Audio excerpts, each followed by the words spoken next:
This is my Leica M6 and I want to talk today about my experience with Leica rangefinders. I got this M6 back in the year 2000, I believe, when I was starting to make photos in the street. The Leica rangefinder is a very important camera in street photography, and the reason is, I believe, how fast it is, how discreet it is.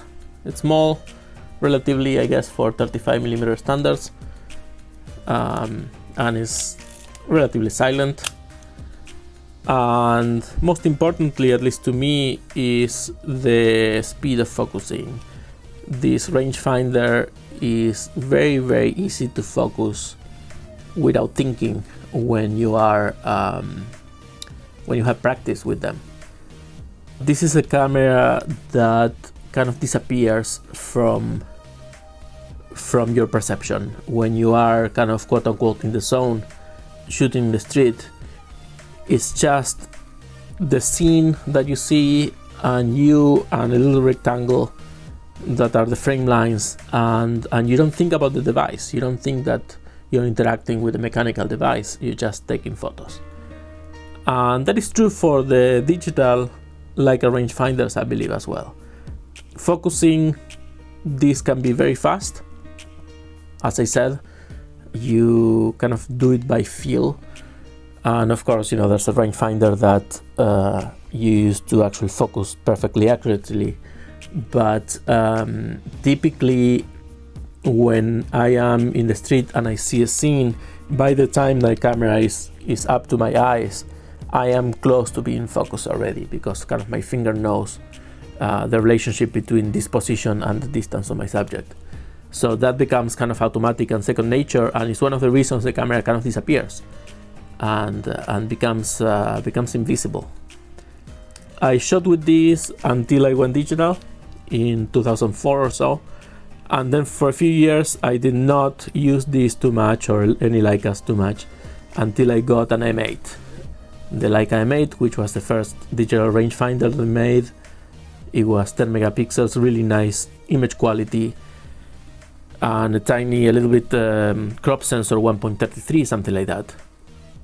I shot with the M8 as my main camera until I got an M9 in 2013, and then I shot with the M9 until like 2017 or so. I had to say though that I was not very lucky with the digital Leicas.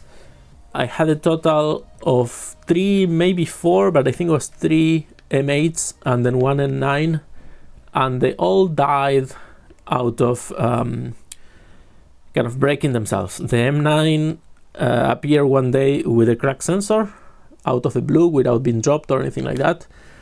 Apparently the crack sensor is one of the symptoms of that sensor corrosion that the M9s have. 2 of the M8s had their display die, so they would work as cameras, but the display were either totally black or they just had noise, which is very annoying. And only one of the M8s, which, funny enough, it was a backup. Maybe that's why it wasn't broken or anything until I sold it. In 2020, I sold all those 3 digital Leicas that were broken that I had, like 2 broken, 1 not broken. And I used that money to fund a bunch of Fuji bodies and lenses. And I was able to make a really nice kit just from that, from the funds from those 3 bodies that I sold. Leicas are very expensive, even when broken. You can sell a broken M9 for like $1,000 something. Anyway, that's my experience with digital Leicas. They are a camera that I miss sometimes because, as I said, it disappears in the street. The M6 I'm going to keep. I'm never going to sell this camera because, well, it doesn't make sense. I don't need to sell it, and it's a beautiful thing to have for whenever I want to shoot film with it. But doing photos with the X100V now, I kind of use it as if it were a mini Leica. I keep the autofocus to focus on the central point only, and I focus on reframe. So that kind of works in the same way, except that, of course, I cannot focus without looking, right?